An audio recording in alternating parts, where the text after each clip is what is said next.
Assalamualaikum warahmatullahi wabarakatuh. Perkenalkan, kami dari kelompok 5 yang beranggotakan saya sendiri yaitu Dini Amelia Hasan, teman saya Muhammad Syihab, dan satunya lagi teman saya yaitu Mazral Afwi. Di sini kami akan menjelaskan tentang dua topik di dalam administrasi pembangunan. Yang pertama yaitu tentang hakikat dan fungsi administrasi bagi pembangunan nasional, dan yang kedua penyempurnaan administrasi untuk pelaksanaan pembangunan, yang judul selanjutnya akan dibacakan oleh teman saya. Hakikat dan fungsi administrasi bagi pembangunan nasional. Hakikat pembangunan di sini menurut para ahli yaitu Alexander pada tahun 1994, pembangunan merupakan suatu proses perubahan yang mencakup seluruh sistem sosial seperti politik, ekonomi, infrastruktur, pertahanan, pendidikan dan teknologi, kelembagaan dan budaya. Kemudian menurut Portes, pembangunan merupakan suatu proses perubahan yang direncanakan untuk memperbaiki berbagai aspek kehidupan di masyarakat. Kemudian yang terakhir menurut Ginanjar Kartasasmita, pembangunan merupakan suatu proses perubahan ke arah yang lebih baik melalui upaya yang dilakukan secara terencana. Kemudian fungsi administrasi bagi pembangunan nasional. The development of administration merupakan pembangunan administrasi mencakup aspek administrasi yang inovatif, berorientasi prestasi, dan dinamis dalam rangka mencapai tujuan pembangunan. Hal ini melibatkan administrasi, program pembangunan, dan penguatan kemampuan administratif untuk melaksanakan kebijakan secara efektif.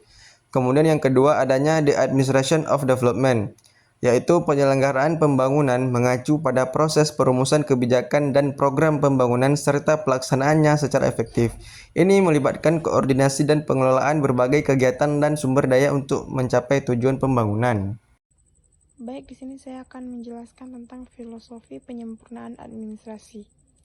Filosofi penyempurnaan administrasi, Wallace tentang penyempurnaan administrasi itu terbagi menjadi dua. Yang pertama, perubahan harus merupakan perbaikan dari keadaan sebelumnya, dan yang kedua, perbaikan diperbolehkan dengan upaya yang disengaja dan bukan terjadi secara kebetulan ataupun tanpa usaha. Selanjutnya saya akan menjelaskan tentang definisi penyempurnaan administrasi. Penyempurnaan administrasi adalah suatu motif yang terarah dan perubahan administrasi menghadapi tantangan atau rintangan yang disengaja, dibuat dan direncanakan oleh manusia. Motif dalam melakukan perubahan administrasi ini digunakan persuasi, argumentasi, dan ancaman berupa sanksi suatu usaha untuk menerapkan ide baru dalam sistem administrasi. Penyempurnaan administrasi yaitu suatu usaha sadar untuk melakukan perubahan dan penyesuaian administrasi pemerintah untuk melakukan perbaikan administrasi pemerintah, yaitu dengan tujuan susunan prosedur organisasi lembaga negara baik yang bersifat departemental atau non-departemental. Sistem dan prosedur pengurusan alat-alat negara termasuk sikap dan kesejahteraannya dengan maksud untuk meningkatkan efektivitas organisasi dalam mencapai pembangunan nasional.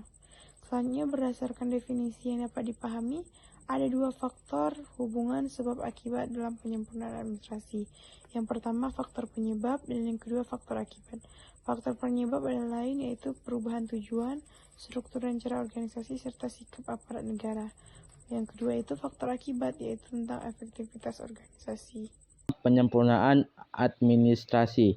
Baik, penyempurnaan administrasi dapat dilakukan melalui beberapa strategi. Strateginya di sini ada 3. Yang pertama itu ada strategi penyempurnaan menyeluruh kepemimpinan dan masa mendukung. Yang kedua itu ada strategi penyempurnaan sepotong-sepotong atau disebut dengan instrumental. Yang ketiga, tidak ada strategi penyempurnaan.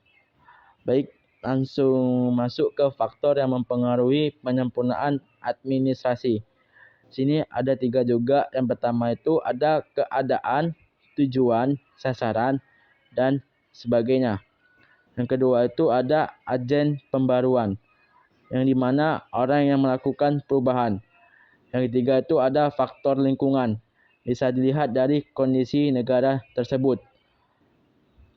Langsung masuk ke hambatan penyempurnaan administrasi menurut Wallace. Ada 5, yaitu 1. Kurang sadarnya tentang kinerja administrasi. Yang kedua itu ada mendapat tentangan status quo. Yang ketiga itu ada sasaran, rencana, dan program. Yang keempat itu ada pengambil kebijakan tidak terlalu paham apa yang sedang terjadi atau apa yang harus dilakukan. Yang kelima itu ada kegagalan menyebabkan keputusan. Baik, saya akan memberikan contoh kasus gagalnya proyek Jalan Tol Trans Jawa pada tahun 2014.